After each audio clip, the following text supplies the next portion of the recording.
जय गुरु. जय.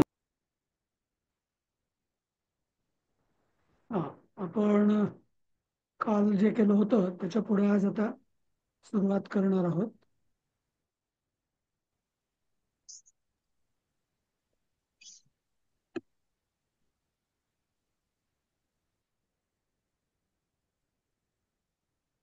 Sir, आज रामरक्षेचंच पुढे आहे का?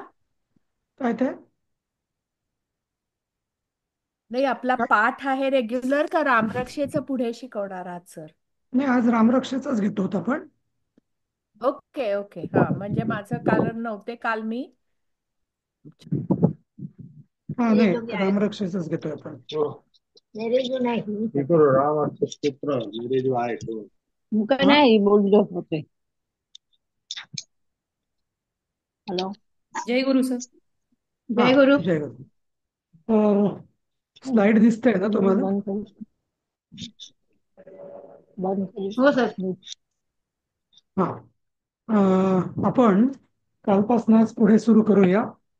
काल आपण जवळपास 3 श्लोक घेतले होते.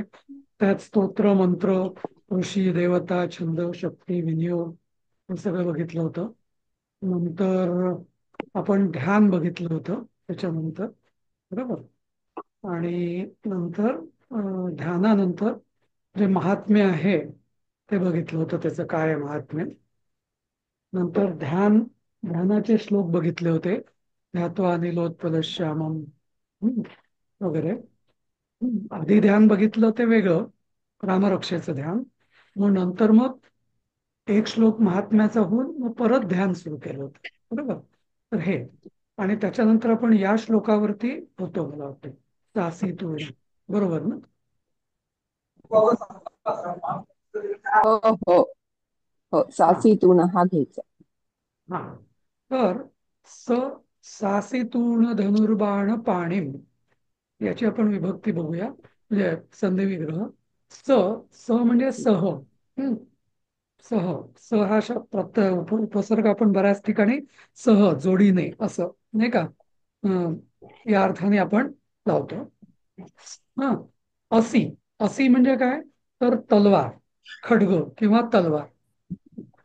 जसं असीधारा व्रत नावाचा एक शब्द आहे. असीधारा व्रत म्हणजे अत्यंत कठीण व्रत, की जे जणू तलवारीच्या पात्यावर चालण्यासारखं असतं. थोडा जरी आपला तोल गेला तरी एकतर आपण तरी मर पडतो किंवा मग तलवारीचं पातं आपल्यामध्ये जातं, असं. तर असी म्हणजे तलवार. तूण. तूण म्हणजे भाता, बाण ठेवायचा जो भाता असतो तो. हम्म. नंतर मग धनुर्बाण. धनुर्बाण म्हणजे धनुष्य आणि बाण त्यातले. आणि पाणी म्हणजे याचा अर्थ काय, की त्याच्या हातात काय काय आहे. एका हातात तलवार आहे, भाता आहे मागे, आणि धनुष्य बाण आहे. हा, असं सगळं त्याच्या हातात आहे. हम्म. नंतर नक्तम चरांतकम. तो कसा आहे? तर नक्तंचर. नक्तंचर म्हणजे थोडक्यात निशाचर. नक्तम म्हणजे रात्र, दिवा म्हणजे दिवस, नक्तम म्हणजे रात्र. तर नक्तम म्हणजे नक्तम चरांतक म्हणजे नक्तंचरांचा अंतक. अंतक म्हणजे यमराज. तर राक्षसांचा जणू यमराज, त्यांना मारणारा. हम्म. नंतर असा तो आहे. हा. हे त्याचं म्हणजे नक्तम चरांतकम हे त्याचं कृतित्व आहे. आणि पहिलं सासीतून धनुर्बाण हे त्याचं ध्यान आहे, बरोबर. आता पुढची जी ओळ आहे ते पण ध्यानच आहे. स्वलीलया जगत राहतू माविर्भूत मजमृगुम. हे थोडं मी वेगळ्या रंगात केलेलं आहे. त्याचं कारण मी तुम्हाला सांगेन. तर स्वलीलया. स्वलीला म्हणजे स्वतःच्या लीलेने, स्वतःच्या इच्छेने, स्वतःच्या स्वातंत्र्याने. ते पूर्ण परमेश्वराचं एक वैशिष्ट्य असतं. हा. जेव्हा आपण पूर्ण परमेश्वराची, परब्रह्माची जेव्हा करतो ना, तर तो कोणाचा अंकित नसतो, सगळं विश्व त्याच्या अंकित असतं. तर त्या अर्थाने तो म्हणजे पूर्ण त्याची ही सगळी स्वतःचीच लीला आहे, म्हणजे असं. नंतर स्वलीलय.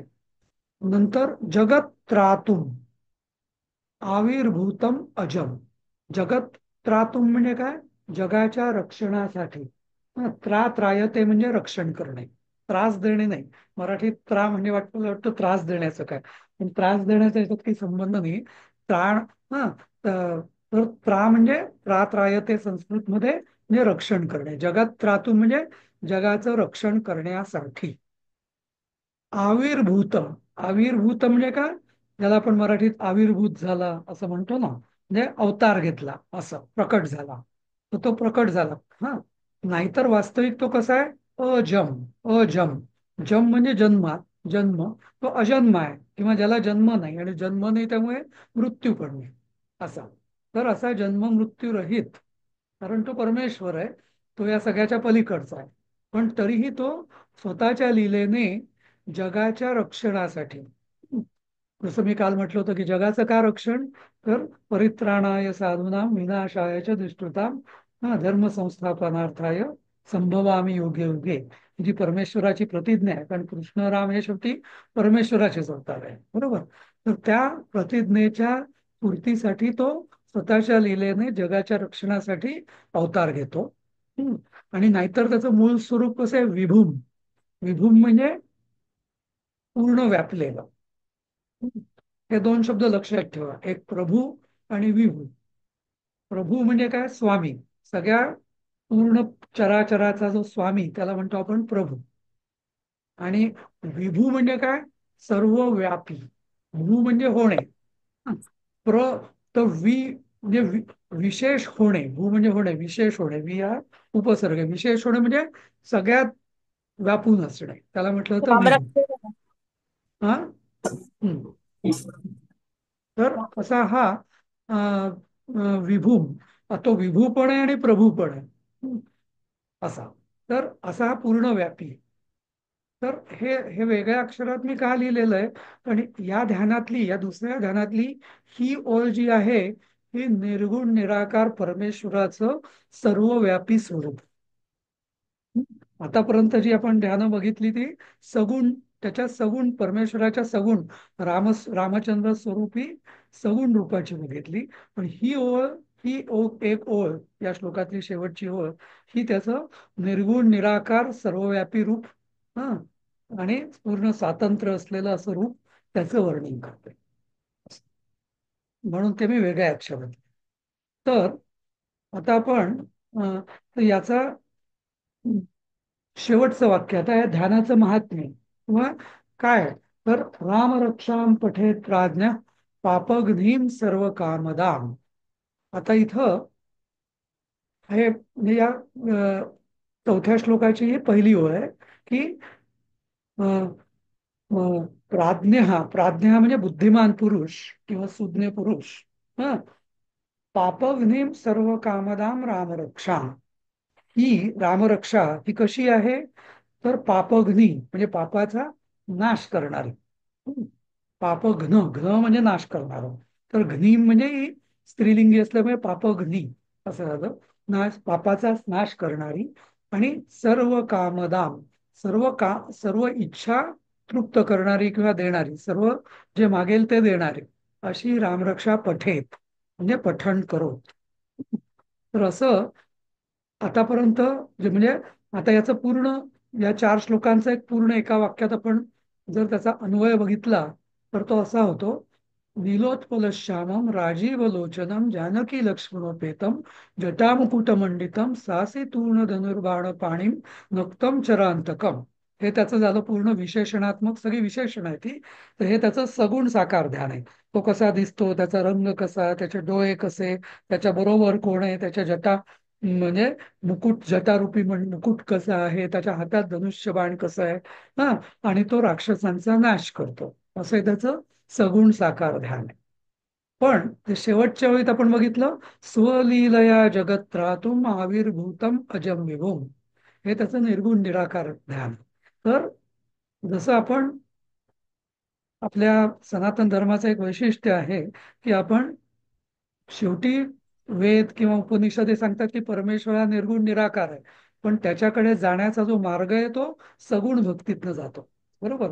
तर सगुणाकडून निर्गुणाकडे, तसं आपण इथं या ध्यानामध्ये पण आधी त्याचं सगुण रूप बघतोय, आणि मग त्याचं मूळ वास्तविक खरं स्वरूप आहे स्वाभाविक जे निर्गुण निराकार आहे, ते पण लक्षात ठेवायचंय. म्हणून ह्या ओळीचं महत्व आहे. स्वलीयया जगत्रातुम आविर्भूतम अजं. असं म्हणजे असं रामम ध्यात्वा. हा, तर ध्यात्वा म्हणजे तो ध्यान करून. हा, तर म्हणजे असं त्याचं ध्यान करून. हा, प्राज्ञ हा म्हणजे सुज्ञ पुरुष किंवा बुद्धिमान पुरुष या पापनाशिनी सर्व इच्छापूर्ती करणाऱ्या रामरक्षेचं पठण करो. अशा रीतीने याचं सांगितलेलं. बघा किती म्हणजे सुंदर आहे. सगुण ध्यान, निर्गुण ध्यान आणि कोणी याचं पठण करावं, कशासाठी पठण करावं, हे सगळं सांगितलं. आता याच्या पुढे जी मुख्य रामरक्षा किंवा रक्षा कवच ज्याला म्हणतात ते सुरू होतं. 4.5 श्लोकांमध्ये ते बघूया कसं. तर शिरो मे राघव पातु भालम दशरथात्मजः. ते कवचाची आता सुरुवात आहे. कवच म्हणजे काय, की ज्याने आपलं रक्षण होतं. देवाला आपण सांगतो की माझं रक्षण कर, रक्षा. म्हणूनच तिला रामरक्षा म्हणतात. रामरक्षा कवच, खरं असं नाव आहे कवच. कवचाने जसं आपल्या शरीराचं, देहाचं रक्षण होतं. कोणी तलवारीचे घाव केले, बाण पडले तरी आपल्या शरीराला काही हानी होत नाही. तसंच हे कवच आहे की ज्यांनी आपली कुठलीही संकट आली, हल्ले आले, तरी आपलं रक्षण होण्यासाठी हे कवच. तर आता आपल्या देहाचे जे वेगवेगळे अवयव आहेत ना, त्याच्या रक्षण कसं कसं करायचंय, कोण करणार आहे, त्याची आपण प्रार्थना करतो. शिरो मे राघव पातु. शिरो म्हणजे शिरहा, शिर म्हणजे डोकं. डोक्याचं रक्षण, माझ्या डोक्याचं रक्षण राघव हा.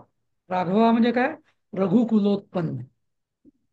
हे जे रघुकुल जे आलेलं आहे, इक्ष्वाकू वंश किंवा रघुकुल, तर त्याचा मूळ मुख्य पुरुष होता रघु. म्हणून त्याचं नाव त्या सगळ्या वंशातल्या लोकांना म्हणतात राघव.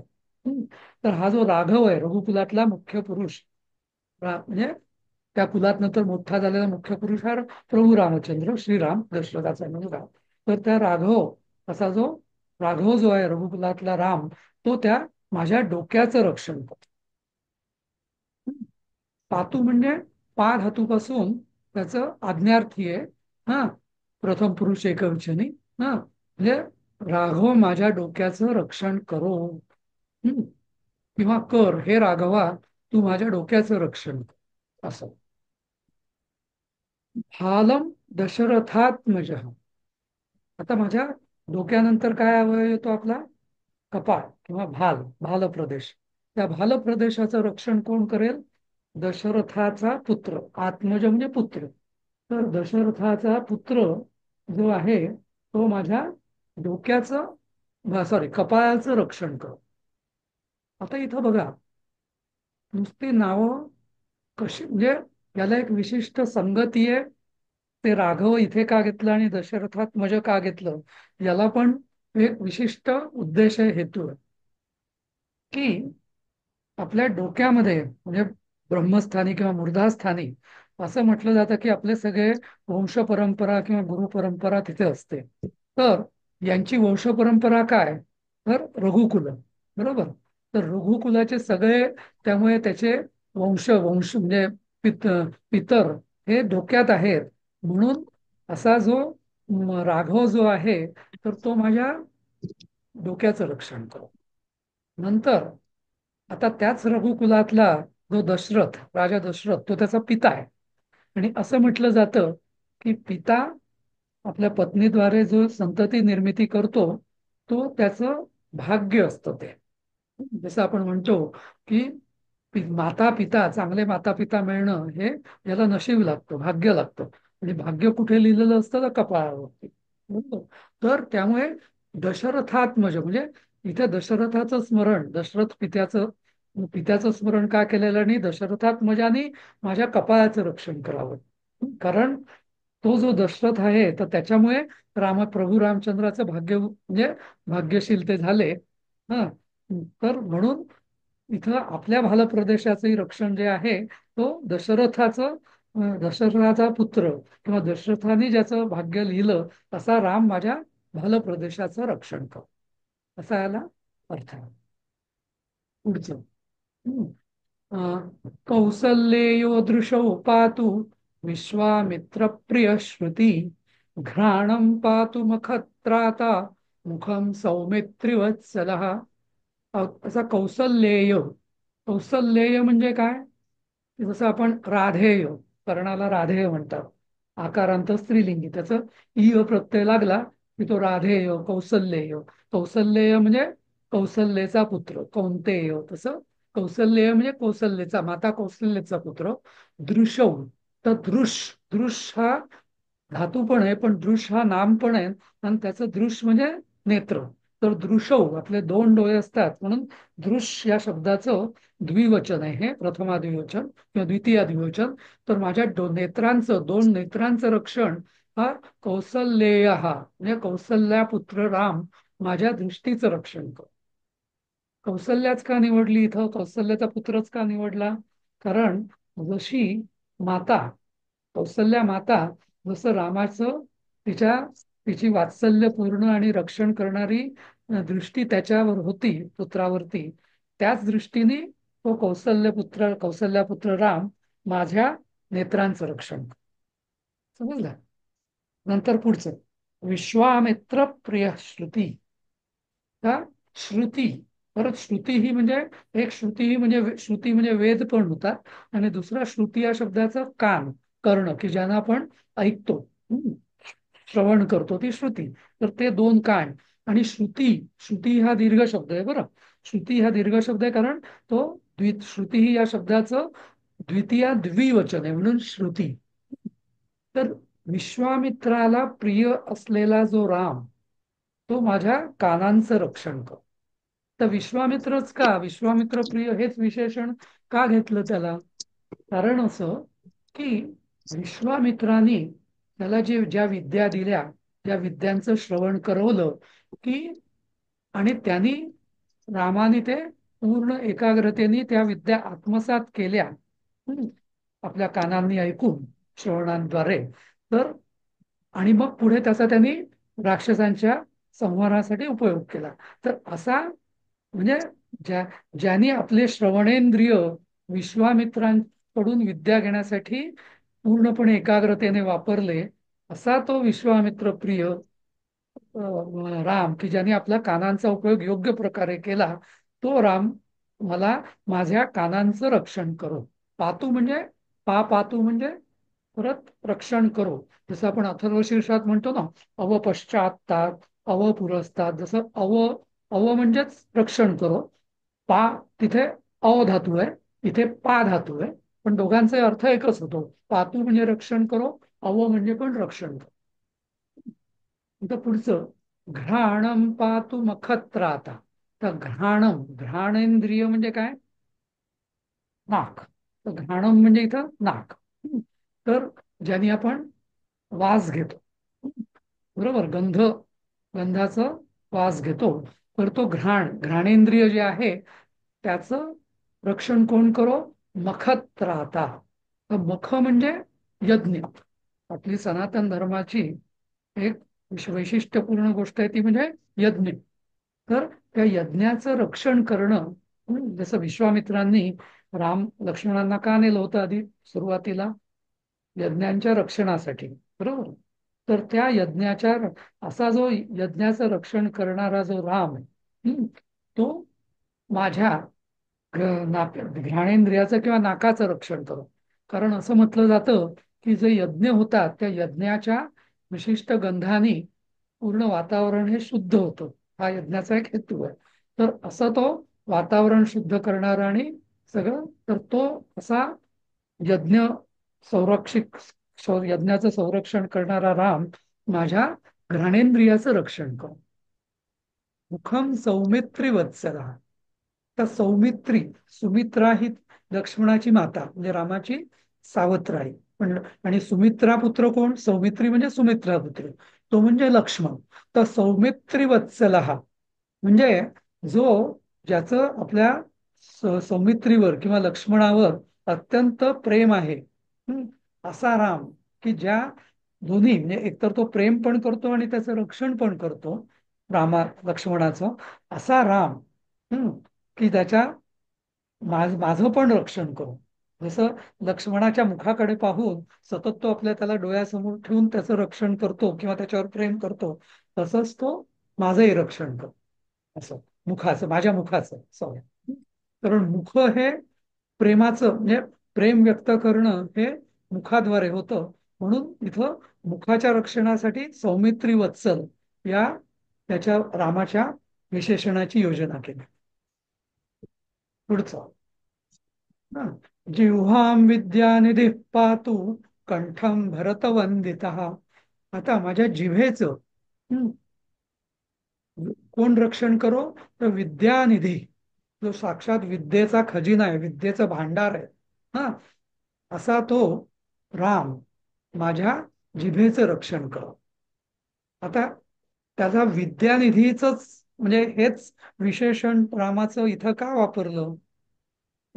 कारण असं की सरस्वती किंवा विद्या असं म्हटलं जातं की ही जिभेवर नांदते, बरोबर. तर जो राम की जो स्वतः विद्यानिधी आहे, ज्यांनी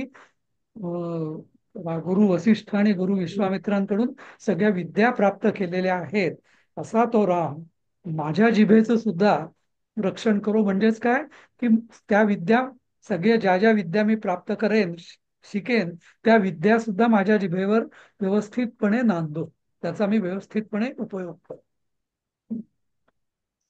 कंठम भरतवंदिता, कंठम भरतवंदिता.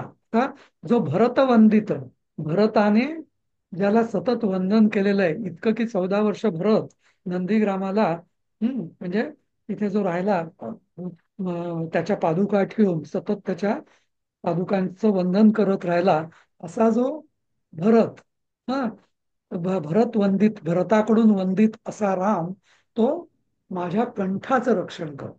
तर इथं कंठाचं रक्षण भरतवंदिताकडूनच का, तर असं म्हटलं जातं की राम जेव्हा वनवासी निघाले आणि अयोध्या त्यांनी सोडली, अयोध्येच्या सीमेबाहेर ते गेले आणि तेवढ्यात भरत तिकडे आला अयोध्येत, आणि त्याला कळलं की आपले वडील पण गतप्राण झाले, दशरथ राजा, आणि राम पण गेलाय. पण तरी त्या अवस्थेत तो आधी रामाला भेटायला धावत गेला तिथं नंदीग्रामापाशी, आणि तिथं त्यांनी रामाला खूप विनवणी केली. त्याला अगदी म्हणजे कंठ त्याचा अगदी दाटून आला होता.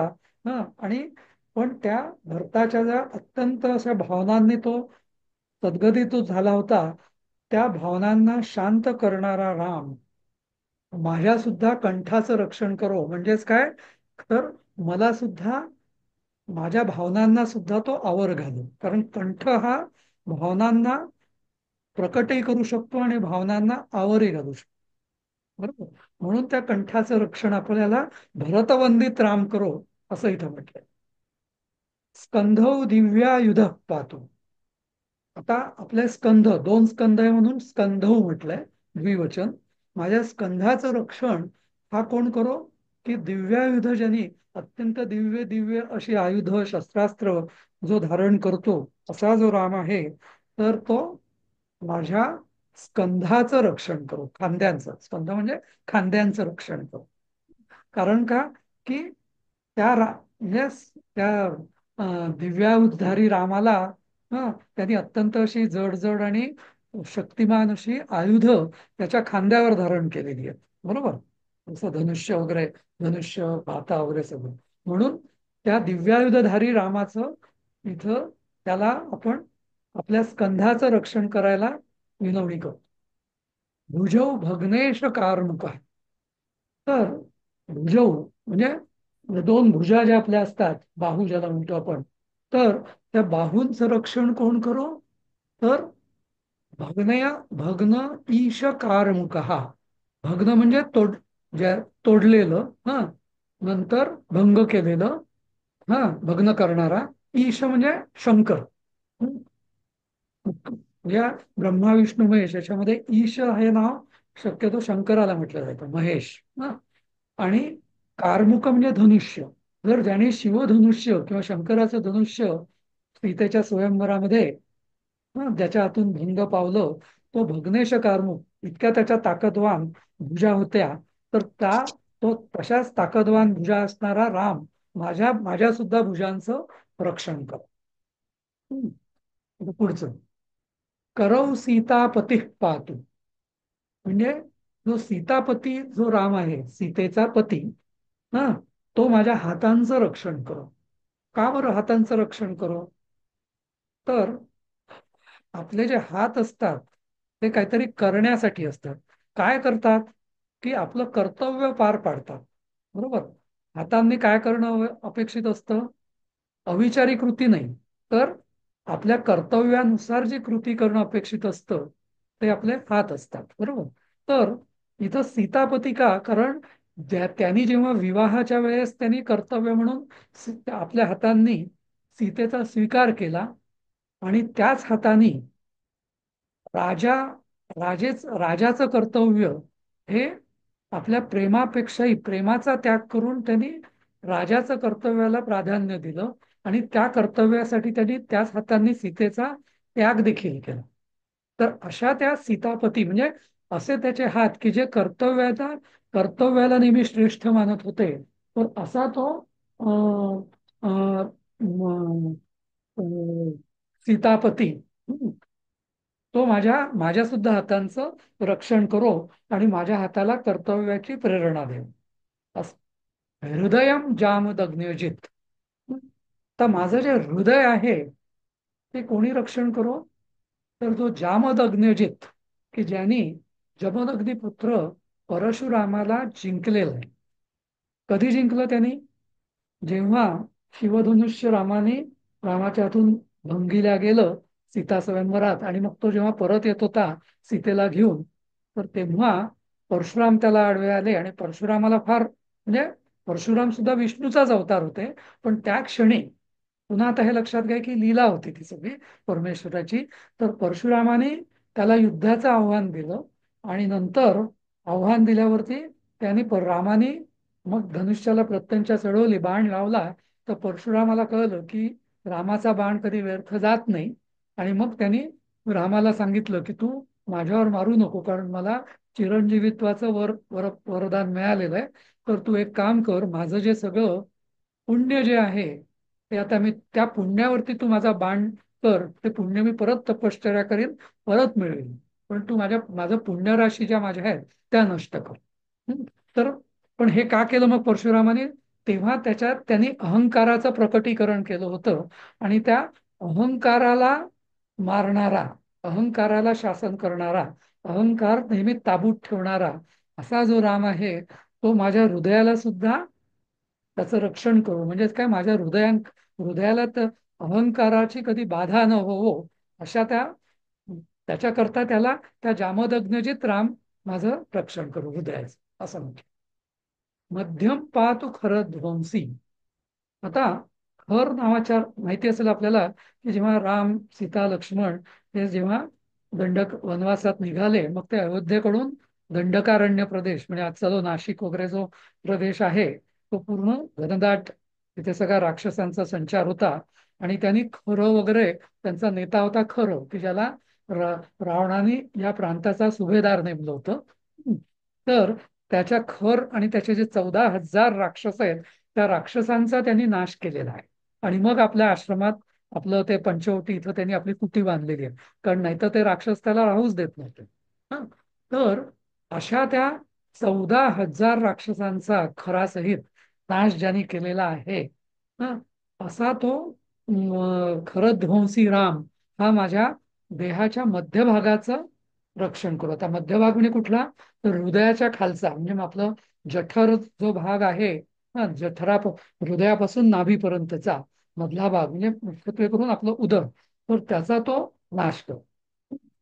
तर इथं असं म्हटलं जातं की तो खच काम, खरं असं का म्हटलेलं? तर संस्कृतमध्ये ख या शब्दाचा अर्थ होतो आकाश, म्हणूनच पक्ष्यांना खग म्हणतात.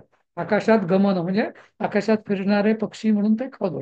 तर खरं, खरं म्हणजे की आपल्या जठराकाश, आकाशातले जे जंतू वगैरे आहेत, हं, त्यांना तो राम नष्ट करो, आणि आपलं उदराचं जे हे आहे प्रकृती, तर ती सुरक्षित ठेव. कारण आपलं पूर्ण शरीर असं मानलं जातं की हे उदरावरती म्हणजे पचन संस्थेवरती अवलंबून असतं. तर असा तो राम जो आहे तो आपल्या मध्यभागाचं म्हणजे उदराचं रक्षण करतो. नाभीम जांबवद आश्रया. तर नाभी कोण रक्षण करो? जांबवत आश्रय. जांबवत म्हणजे ज्यांनी जांबुवंताला कायम आश्रय दिलेला आहे असा तो राम, तो माझ्या नाभीचं रक्षण करो. तर आश्रय, आता नाभी स्थानाला आपल्या देहामध्ये फार महत्व आहे. म्हणजे अगदी जेव्हा आपण जन्मले सुद्धा नसतो, आईच्या पोटात असतो, तेव्हा आई सुद्धा, माता सुद्धा त्या बाळाचं पोषण नाभीला जी नाळ असते त्याच्याद्वारे करत असतो. बरोबर आहे. आणि नंतर सुद्धा पूर्ण आपलं जे म्हणजे शरीर नाभिस्थान जे आहे, तर त्यांनी पूर्ण आपल्या म्हणजे खालच्या नाभीच्या खालच्या भागाचं आणि वरच्या भागाचं, खालचा भाग म्हणजे आपलं मूलाधार चक्र, स्वाधिष्ठान चक्र, ही दोन चक्र. नंतर हे नाभीचं जे असतं ते मणिपूर चक्र, आणि पुढची दोन चक्र आहेत ते अनाहत आणि विशुद्ध. तर नाभिस्थान हे बरोबर मधलं आहे. तर त्यामुळे या सगळ्यांची ती नाळ आहे. तर म्हणजे या पूर्ण देहाचा त्याला आश्रय आहे. तर नाभिस्थान त्याला नीट बॅलन्स करतं. तर आणि जसा मग रामाने जांबुवंताला कायम आश्रय दिलेला आहे, जो जांबुवंत की ज्याने हनुमानाला प्रेरणा दिली त्याच्या शक्तीची आठवण करून देऊन, मग तो जांबुवंत म्हणजे त्यांनीच मग हनुमान समुद्र उल्लंघन करू शकला. तर अशा त्या जांबुवंताला आश्रय देणारा राम हा माझ्या नाभिस्थान, की जे माझं आश्रयस्थान आहे, त्याचं रक्षण करतो. नंतर सुग्रीवेश कटी पातू सखिनी हनुमत प्रभू. जो सुग्रीवेश, सुग्रीवाचा स्वामी, ईश म्हणजे स्वामी, तो माझ्या कटीचं रक्षण करतो. कटी म्हणजे कमरेचं. का बरं? कारण आपल्याला माहिती असेल की सुग्रीवाला त्यांनी सांगितलं होतं की मी तुला मदत करीन वालीचं निर्दालन करून, आणि मग तू मला माझ्या पत्नीला शोधण्यासाठी तू मदत कर. पण सुग्रीव ते आपलं वचन विसरला. हा. आणि मग मग तेव्हा रामाने त्याला म्हणजे हनुमानाला पाठवून त्याची चांगली कान उघाडणी केली, आणि मग सुग्रीव कटिबद्ध झाला.